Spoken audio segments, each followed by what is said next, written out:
Guys, we're back in the shop, and today we're going to start working on a project that I've been wanting to do ever since we got the Lexus.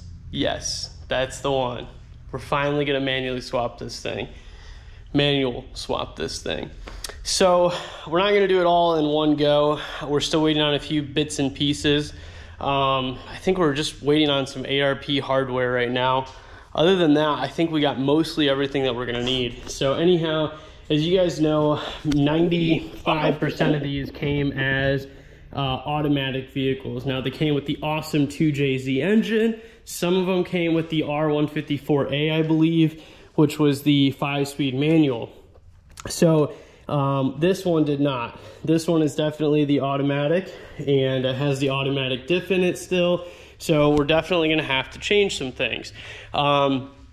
The rear end, there's a couple different options that we could do. We could go with an 8.8 rear end, which is very expensive and bulletproof, absolutely bulletproof. Got one in the RX-7 over here and absolutely love those. But it's just a very expensive unit, very expensive setup. And so I'm not sure that we're gonna need that when we're not making any power. So what we're gonna do instead is probably do a custom drive shaft to an adapter flange from our transmission with the OEM diff for now. And then maybe in the future, when we decide to actually build the motor, make power, that's when we'd put a different diff in the rear, like an actual powerful diff that can hold some sauce. So today, right now, what I'm working on is our pedal setup. So this is our clutch pedal. This came out of a manual SC300. So this one did have the R154A in it. And yeah, this is really nice. I painted it black using some bed liner that I like to use.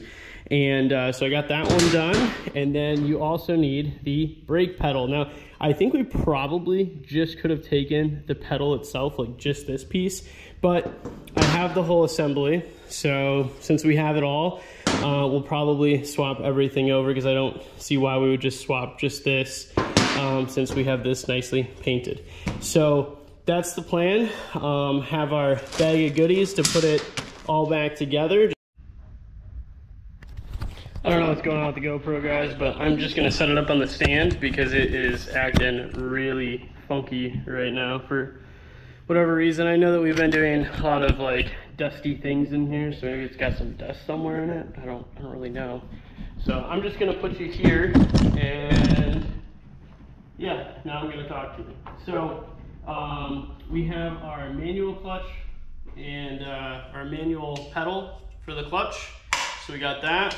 I lubed everything up so it's nice and brand new like it would be from the factory.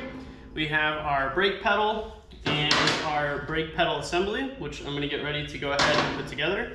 And then we have the SC300 pads or the MR2 pads. So this is our gas pedal, and then these are our brake and clutch pedal pads. And then we have a brand new oil filter and a brand new thermostat, because I believe my thermostat is stuck all the way open. Pretty sure it is because the car will not get hot. And yeah, so we're gonna fix some things today and get after it. The pedal assembly, putting them in, I think is gonna be the hardest part. So we're gonna do that first, and then I'm gonna talk about some other things later. Made a little bit of progress. We got the factory brake pedal out.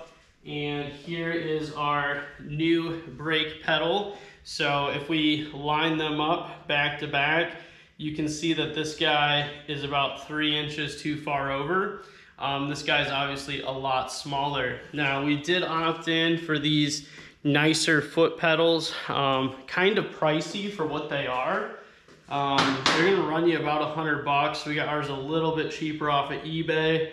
I think this set I paid like 80 for, and we did get a set of 3. What I didn't realize was that the OEM pedal for the Lexus here that I have is not the same as the IS300 pedal, which is very unfortunate. So for the gas pedal, so I ended up ordering an IS300 pedal. This one is also plastic, whereas these are actual metal. Like this is This is aluminum right here on top, and this one's plastic. So I'm hoping the new IS300 pedal comes with a brand new gas pedal. So hopefully that is real aluminum like it should be, with the rubber inserts instead of the plastic inserts. So it comes with it. So IS300 pedal is now on the way. And then old brake pedal, this is basically trash for us. We're not going to be using this guy at all. And then we have our new brake pedal right here. We're going to be able to use the OEM assembly. So instead of ripping the entire assembly out of the car, we're not going to end up using this. I know it's nice and black and I already painted it, but there's no point in me taking the entire assembly out of the car just to put this one in because it's painted. That doesn't make any sense. So what I did is I took the old bushings out of this pedal and I put them into this pedal, and then I lubricated everything. So that way it's nice and lubed up and it'll move nice and freely. And this is basically ready to install. Before we go ahead and install that, I really want to get our clutch pedal in there because I think that's going to be a real pain in the butt. And then obviously we got to remove that OEM gas pedal now. So first things first, we're going to remove that OEM gas pedal. Once we do that, then we're going to go ahead and get that clutch pedal in there and try to get it assembled and installed and see how much of a pain in the butt that's going to be, because I think it's going to be pretty rough. So yeah, that's where we're at. Let's keep moving forward. All right guys, so I was able to get our gas pedal lever out of there. Definitely took some finesse, but gas pedal lever's out. You guys can see this right here is our new gas pedal, and it should look like this, but instead it would look like so, and it doesn't even fit, so not gonna work. So anyhow, we're gonna set those things aside. I'm gonna take you with me. We're gonna go into the car, or into the car together, and let's see if the camera is still doing that weird thing. Oh, camera seems to be fine. So we'll go in here and let's check some stuff out. Definitely a tight freaking squeeze. So I'll try to point to some things. So gas pedal just attaches right here, 2 bolts, one there, and then this guy right here is for your throttle. Brake pedal has a through bolt up here, and then right here is what you actually would push on to get the brake to actuate. And here's your little clicker lever thingy majigger. I believe this just tells you if brake lights are on and off. And then there might be another sensor that this runs to for your automatic controls to get you out of park into drive. So, and then right here's your little spring that just goes onto the brake lever. I'm gonna leave him out of the way for now. And then right over here, you guys can see a little hole. That is where the clutch actually goes. So it's actually pretty nice of Lexus. It's like they were thinking that you might manual swap this car one day, and they gave you a hole provision here and a hole provision here, and then a big center cutout. So that's our next step. We got to drill those 2 side holes out and then the center out. In order to do that and get a drill in here, we're gonna have to take this module out because this is definitely gonna be in our way. So 2 10mm bolts, this guy comes out, so we're gonna do that next, and then we're gonna see if we can get that cut out, and then we should be able to fit in our assembly for the clutch pedal. So that is the plan. Let's do it. Alrighty guys, there's a really tight squeeze to get in there, but we did make it happen. You can see we have all three holes drilled, the bottom one, the top one right there, and then our center hole. It does look a little oblong. The center doesn't look totally centered, but that's exactly where the holes were from the factory. So, assuming that the factory holes are correct, should be in really good shape. It's a really pain in the butt to get in there. We did have to remove the tilt telescoping module, which I definitely intend to reinstall. I don't know if we're going to be able to use the OEM bracket or not, so we will figure that out soon. But now we get to go ahead and install our clutch pedal assembly. There's only 2 bolts that we're going to be able to use right now, and it's going to be the bolt for this and the bolt for that. So these 2 we're going to use to mount it in, and then when we get our Chase Bays master clutch master cylinder, our Chase Bays master will mount right in there, directly in line with OEM, should fit up perfect, and then it should go through the firewall into here. We can put 2 nuts, 1 on each end, which is going to be a total pain in the ass, but we should be able to do it. Other people have done it, so there's no reason why we can't. And then that should be it. That should be totally set up and good to go. So I'm looking forward to receiving that. We should actually get that in the mail tomorrow, it says. And then that's it. So we're almost done. Let's go ahead and try to get this installed. Alrighty guys, got some good news. So obviously we got our 3 holes drilled in there, and if we come over here, oh, I lost my light. Let me grab my light. There it is. Grab this guy so we can see what's going on. So if we look in here, we now have a newfound clutch pedal. So clutch pedal is in place. We could put the brake pedal in right now, but I think that there's no reason to do that because it's just going to interfere with hooking up the master cylinder for everything that we got going on here. So unfortunately, from the factory, there's supposed to be like a stud here, and we should have like a nut on it. Let me see if I can. Should be a stud here for this hole. We should be able to put a nut on there. We can't do that because we don't even have one. So that kind of sucks. So with that being said, I think that the 2 clutch bolts, or the clutch master bolts that are going to come through the firewall, those should be enough to hold everything in place. I mean, I can still, you know, do this. We do have 1 bolt, 10 mil, attached up top, and so that's good. So I think 3 bolts is enough. I looked a lot online on some other forums, and everybody else is using 3 bolts, so I feel pretty confident that 3 bolts will be just fine.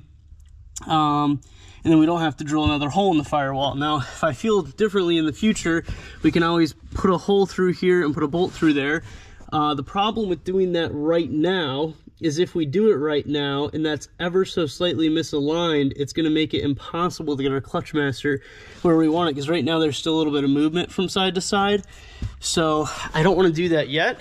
I've also been doing a lot of research on the forums online on how the heck we're going to get this thing wired to start and run and drive and do all that stuff when we do the transmission swap. And it seems like the earlier models, it was very easy to do, but from 1998, I believe, and later, they made it a lot more difficult to be able to do these manual swaps into these transmissions. So we were gonna have a heck of a time doing some wiring.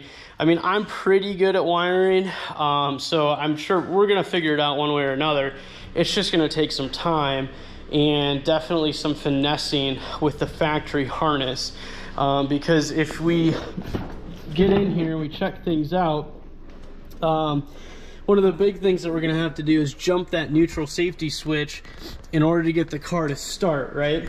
And then we're also gonna need to be able to get it to, so when we jump it, it's gonna say that it's in park/neutral. And so whether the car is actually in park/neutral is not the point. The point is that's what we need it to say in order to start the car. And then when we want to go to drive the car, we need it to be in drive, right? And so how a lot of people, well, from what I've read online, how they're doing this is they're doing that with the factory e-brake, and they're running a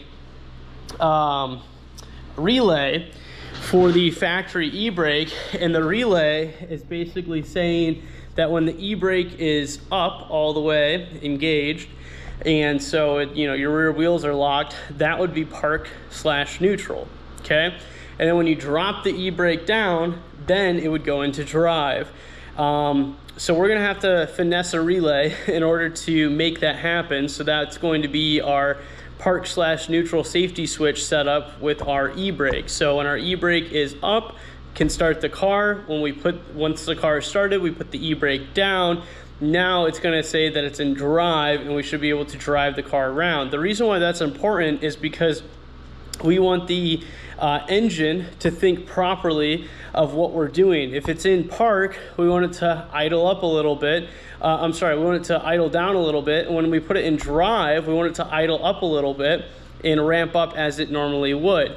So pretty big, thing that we have to kind of figure out there. Definitely not a showstopper. We're definitely gonna still be able to get it done, but yeah, definitely something to think about. So I've been kind of researching the forums, thinking about how I want to do that, and haven't figured out the best way yet. I think that is the best way, but I would also kind of like to have the clutch working. So when you try to start the car, you have to put the clutch in, because that's how it would be from a factory. So I would like that feature to work, but that's not necessarily needed. So I don't know if we're gonna do that or not yet.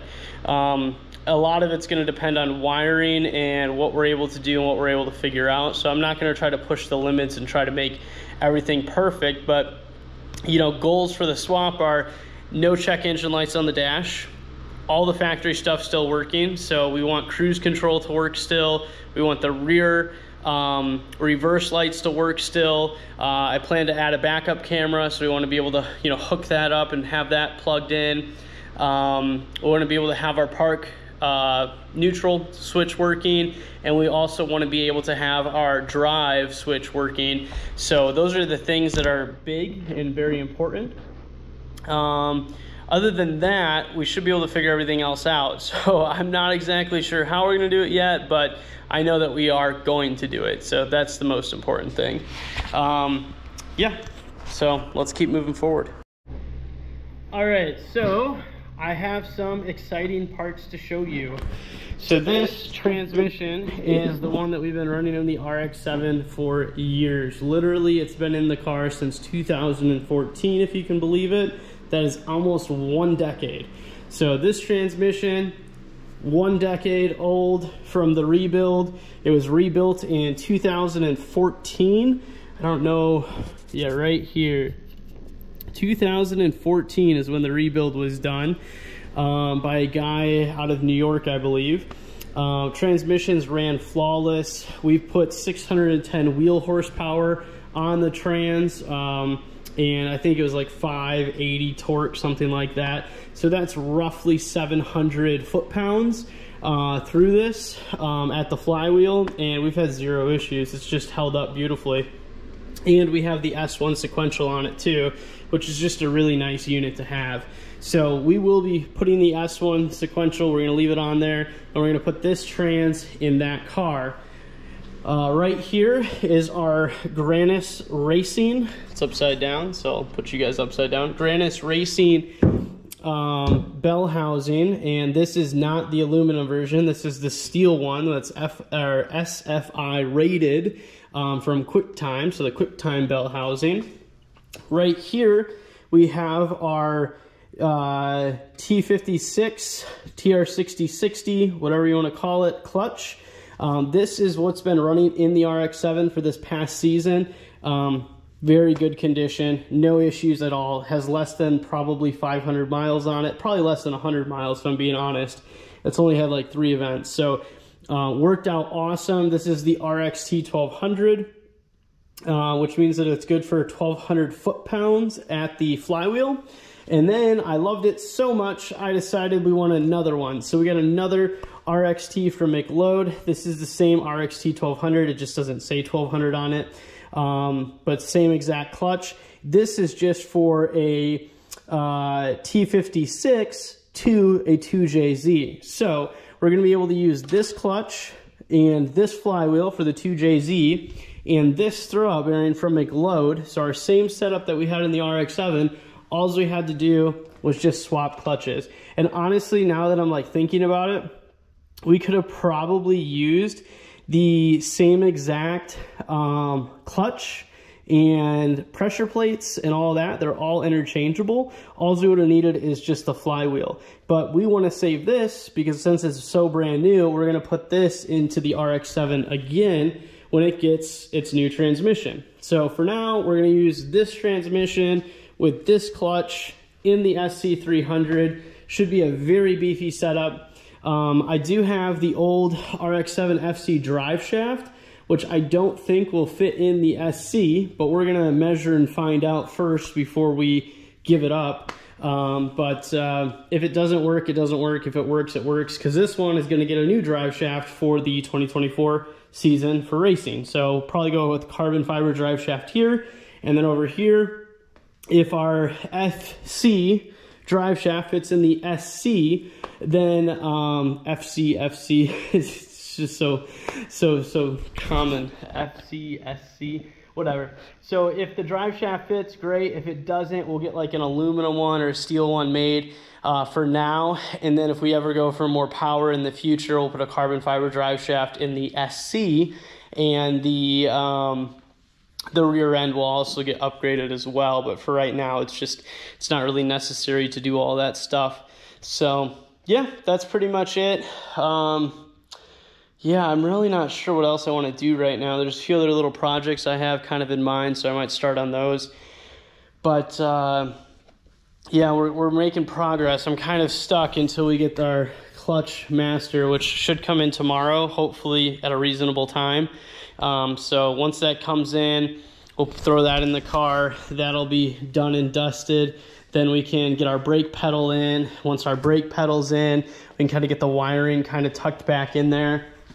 Our bracketry for our telescoping steering wheel control will not fit. So we're gonna have to pop this bracket off and then probably zip tie this guy in somehow, somewhere, some way to make this guy fit in the SC. Again, because we're not gonna go without the telescoping tilting steering wheel. I mean, that's a super nice feature and it's amazing to have, and I don't want to get rid of it. So we will make that work for sure. But yeah, I think that's it for right now. Still gonna consider some of the wiring issues that we're gonna be working with, and I'm gonna try to get some diagrams made so we can dial that stuff in. But other than that, making some really good progress. I just figured I'd give you a quick update. So with where we're at, tore some of the interior out, got that clutch pedal in there like I told you guys earlier. Got the center console out and got to clean up some more of this carpet. I didn't realize how disgusting it was going to be under there. Got the radio bezel and all of that stuff out. Got some new parts on the way for that. And yeah, we got the shifter out, which is right here. And then I took the exhaust off. You're gonna have to take my word for it because it's not on the car. And then right here, you guys can see this. This is our drive shaft. Got that off. That is useless junk to us right now. We're not gonna be using that at all. So we're done there. So drive shaft is off. Car's still on jack stands in the air. The next step is I'm draining the diff right now. So as soon as the diff is drained, I'm gonna pull the diff out of here and then probably call it a night. I kind of need a second hand to get this transmission out of there. I don't really feel comfortable doing it all by my lonesome in the middle of the night when nobody can hear me scream for help when it falls in my face. So probably gonna wait till tomorrow, have a buddy come over. We'll pull that trans out of there. Alrighty guys, so we are back in the garage and I just wanted to go over a few things. Couple ideas I had with rebuilding the SC300 to make it better than what it was. And so yeah, we have a few new parts in stock and I wanted to just go over some of my ideas and my thoughts. I feel like this swap, the T56 especially, has not really been very well documented before. And so as kind of a pioneer of putting a T56 in an SC300, I wanted to document some of my ideas and some of my thoughts, and I figured the easiest way to share them is with you guys online. And then maybe if this stuff is really important to people, I can even do like a write-up on what I did. But so the biggest thing is when you're swapping a transmission into a manual car, you need the, when you're swapping a manual transmission into an automatic car, you usually don't need like the sensors and the wiring and all that stuff for the automatic transmission. Well, in this case with the SC300, if you want those check engine lights to be on the dash and you don't care, then you can just jump a neutral safety switch. You can still start your car as if you normally would, and you're gonna have check engine lights on the dash for sure. So I really don't want that. I want the check engine light to be useful. So if it actually comes on, I can read the code and know what's going on. So I'd like there to be no codes on the dash when the swap is done. So that way we can understand if we actually have an issue or not, versus just, you know, breaking the light on the dash so it doesn't come up, or versus just having it on there all the time, not really understanding what's going on. So here's some of my thoughts behind that. The first thought I did is I went online, obviously, to Club Lexus. It's a forum online that you guys can all readily visit. It's very easy to access. And there's a guy on there named Cartmill, C-A-R-T-M-I-L-L. He is like the pioneer behind the manual transmission swap into an SC300 with getting all of the goodies to work. So I think he did a really good job of doing it, but I think he could have done it better. And here's where I'm gonna get with that. And I'm not sure if I can do this, but this is what I'd like to try.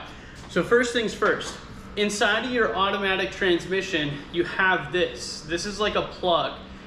This plug has all of these sensors on it. A couple of these I think are some sort of electronic solenoids, and then you got some sensors and a temperature sensor, I think, or maybe that's just a resistor, I don't really know. But anyhow, what I can tell you, and then you also have this. This is mounted on the side of your transmission, and this is what senses what gear you're in. So as you change this, you can kind of feel it, and you can feel it hit, and then it'll switch gears or whatever. So this is an important piece of it too. So you need this, and you need this. These come off of that automatic transmission. The other two things you need from your automatic transmission are these. One is a vehicle speed sensor, one is a transmission speed sensor. One of them is for your shifting points, the other one is for your vehicle speed sensor, which hooks into your cruise control. So the reason why you need that, you really only need one of them. Both of them need to be plugged in, but one of them needs to actually function. And so for every rotation of the drive shaft, the vehicle speed sensor inside of the transmission should be reading 4 pulses per rotation, right? With the T56, we have 17 pulses per rotation. So therefore that will not work. You can't just, you know, take your T56 VSS sensor, vehicle speed sensor, and plug it into the SC300 wiring, because it's gonna think that you're doing like 150 miles an hour all the time, even when you're only going like 40 or 20 or whatever. It's gonna be 4.25 times what it should. So that's not good. That's really bad. So anyhow, long story short, that won't work to get your cruise control to work. So I went a step further, and I thought myself through this. I was like, all right, so how can we get the factory ECU to read cruise control to make sure that everything's working properly? Well, the only thing I could come up with is that we could reduce that 17 tooth downward and use like a Dakota digital box, and then we could use the Dakota digital box to reduce it by 25%. So we could get 17 teeth down to 4.25 teeth per revolution. Now that's an important number to remember, because if we had 15 teeth per revolution or 17 teeth per revolution, your ECU tops out, or thinks it tops out, at 124, 125 miles per hour. It might be more, it might be less. It's like right around the 120, 130 mile an hour range, right? So as soon as your vehicle is reading, that speed sensor is reading that you're going past that range, it's now saying that, okay, we are past what we're able to do, cruise control will no longer function. So that's the way the ECU or the ECM works, the engine control module, or the ECU for the cruise control, whatever you want to call it. That's how that works. So once you're past that certain point, you can't get a reading. So you can either do one of two things. You could put like a 4-tooth, you could put 4 teeth on your drive shaft, and then wire this up and make a bracket for it and put it right next to those teeth on that drive shaft, so as it rotates, it's reading 4 pulses per rotation. That would be acceptable. That would work. Or you can do what I'm going to do, and you can convert using a Dakota digital box from 17 teeth down to 4.25 teeth. Now we can't get it down to 4 teeth because the Dakota digital, it only goes down 25 or up to 25%. So we can only get 17 down to 4.25. So that's as close as we're gonna be able to get it. I wish we could get it down to 4, but that should be close enough that we are within spec. So we should be able to use our rev limiter, our cruise control. We should be able to use our cruise control up until the hundreds of miles per hour. So we're gonna get very close to OEM spec. It's not gonna be perfect. It's still gonna be 0.25 off, but it's gonna be close enough that we're gonna be able to use it, and the sensor is going to work, and we should be able to go up and down, and cruise control should totally function. So that kind of takes care of your cruise control feature on the SC300. So, and I can kind of go over some wiring on that later. The big thing that I don't know is that on the later model SC300s, you have 2 of these sensors. Again, one is for the transmission speed, which is going to be for your shifting points, and the other one is for your transmission speed vehicle speed sensor for the cruise control. These are both the same. The plugs are both the same. So I don't know which plugs into which one. All I can tell you is that one of them we're not going to use, one of them we are going to just plug in and leave there. So when we plug this engine harness, or this transmission harness in, and we plug this in, and we plug this in, and then instead of running the plug for this guy, we're going to run it to our Dakota digital dash from our T56. So we have a T56 VSS, vehicle speed sensor, that we're going to plug into that Dakota digital dash to lower that frequency by 25% to get down from 17 teeth to 4.25 teeth per drive shaft revolution. So all important information. Hopefully that's making some sense for you guys. By plugging this in and plugging this in, we'll be able to get rid of our check engine light code for the transmission. So that's really important. So that's really good information right there. Hopefully all of that made sense for you guys. And then I decided, okay, well, how are we gonna get from park to drive to neutral to whatever we need? So in order to start the car needs to think that the automatic transmission's in park. Well, we don't have an automatic transmission we're putting in the car. We have a manual transmission, right? So with that being said, we needed it to know that we are in park so we can start the car, but when we go to drive the car, we need it to be in drive because it has a different, I don't know how to put this, it has a different value for air-fuel ratio when it's in drive than when it's in park because it's a manual transmission. Now you could get all fancy and you could get a new ECU and you could take your ECU and get a virgin flash for like $200 so it thinks it's a manual ECU. That is not the correct answer in my opinion because we are now taking a automatic wiring harness and we're putting a manual ECU in there and things might not work out the way you think. So I don't want to do that because I'm not experienced enough to know that that's for sure going to be a plug and play unit and work out. So what I did is I took all of the shifter wiring out of the shifter and I have it right here. So you have 2 plugs, 2 main plugs, let's say. Sorry, do you have 2 main plugs? You do have 2 main plugs. You have 2 main plugs. This is one plug and this is your other plug. This is the plug for the lights, which I don't think is actually needed, but we did keep it just in case, because again, we were trying to get rid of all of our check engine lights. So this is just a light saying that if you're in gear or not. This guy is your main plug. On this, you have 3 sensors. You have this sensor right here, which you can just push down, and then you have this sensor right here, which you can just push down. I believe one of these is going to be either neutral or reverse, and one of these is going to be drive or something else. It might be low gear, it might be high gear. I really don't know. So we're going to plug it in and we're going to figure out what these guys do. And then you have this guy. This is your main guy for your shifting. So there's like a little plunger in here.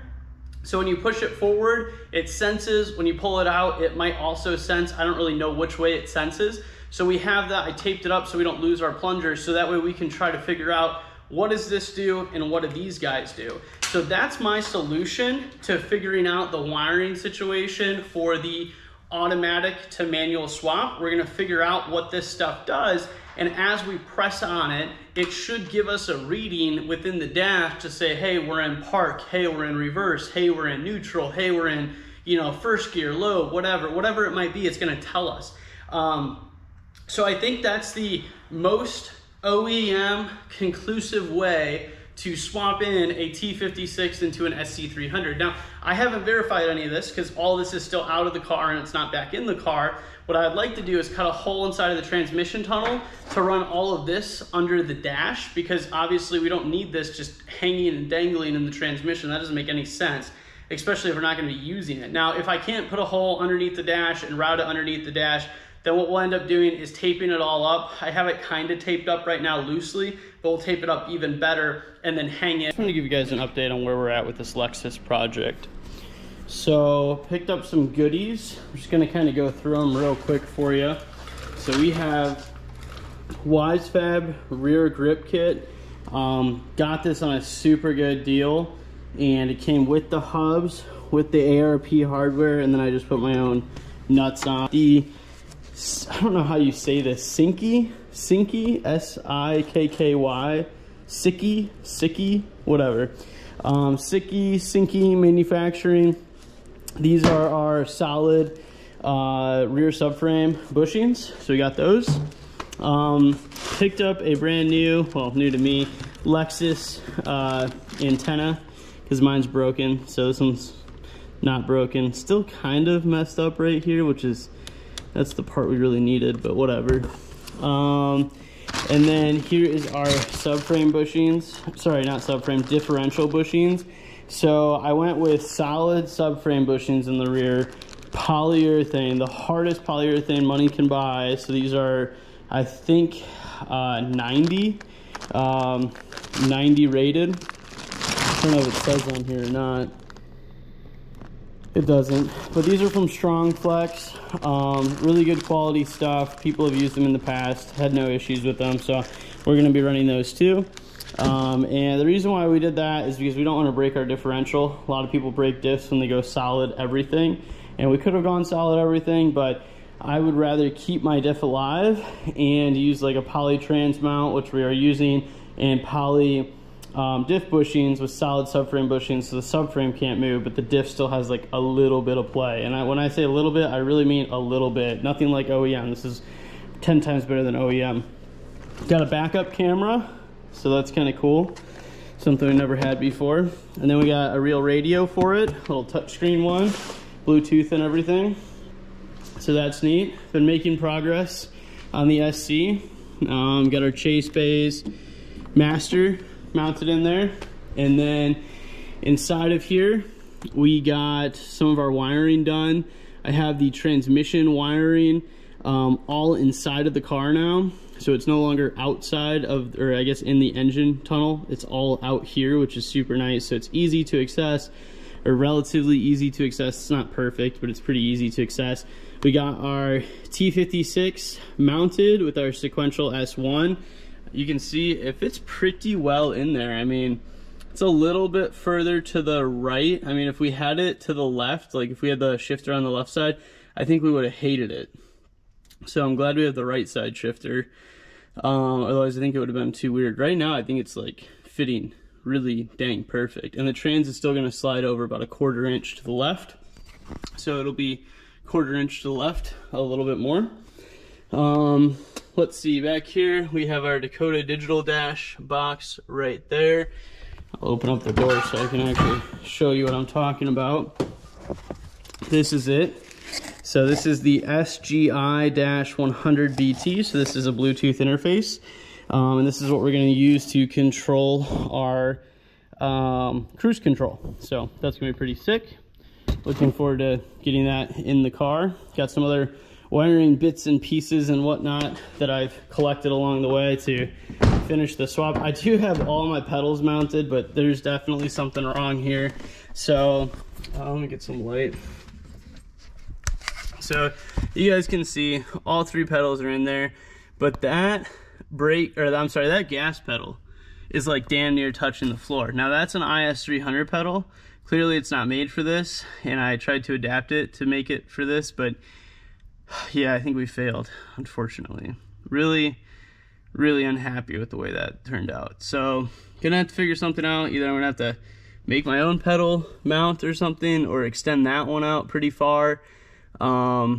Really not sure yet, but just not happy at all with how that turned out. But it's just too far back. But it does work, and so we might run it for now and fix it later. But there's always room for improvement, right guys?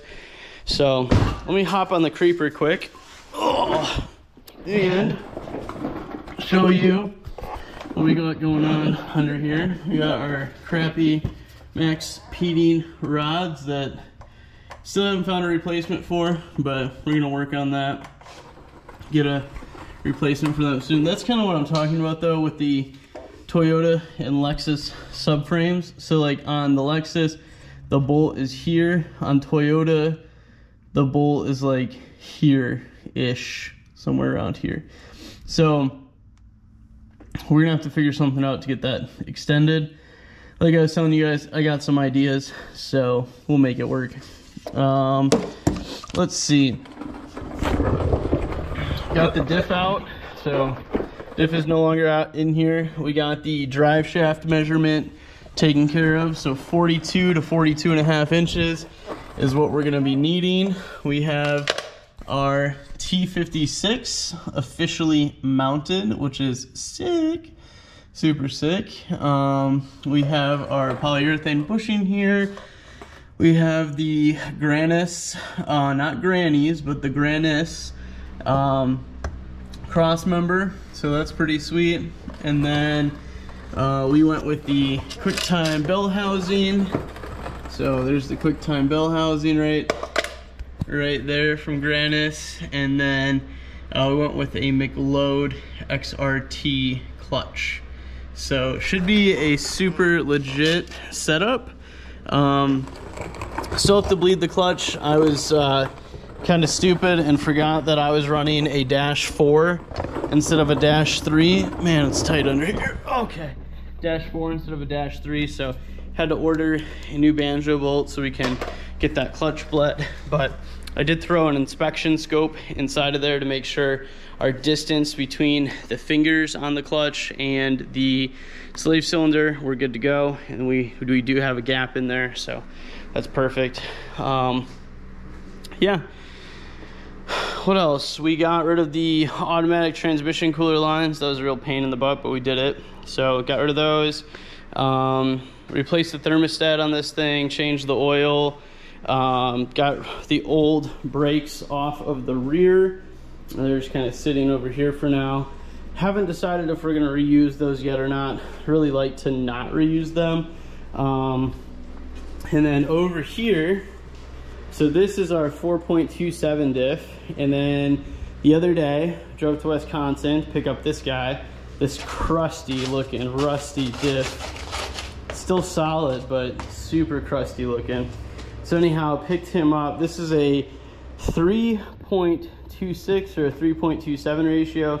So a much better ratio. Obviously, it is an open diff. You can see one is spinning, one is not. And so open diff, we'll get that fixed. Weld the diff in here. Got to get everything sent out for powder coating, so we're gonna take this diff out of here, and we're not gonna send the diff out to get powder coated. I don't really think that's the right thing to do. I think we're just gonna paint it and be done with it. I mean, it's just a differential after all, but we are gonna get the subframe on the Lexus powder coated. Got some other parts I want to get powder coated too, so send everything off to the sandblasting shop, get it sandblasted, turn it around, get it to the powder coaters, have them do their thing, get everything back, and keep moving forward. So yeah, I'm pretty stoked. Made a lot of progress so far. Tonight I'm just gonna try to continue and drop out that rear subframe that I've been working on. Just get every nut and bolt off of it, drop it off, get those old bushings out of there so we can put some new hard stuff in there. And then yeah, Then it's just going to be kind of waiting on a drive shaft and waiting on the sandblasting and powder coating to get done, have that taken place, and then we should be able to get everything back together and in the car. So I'm pretty excited and I'm looking forward to it.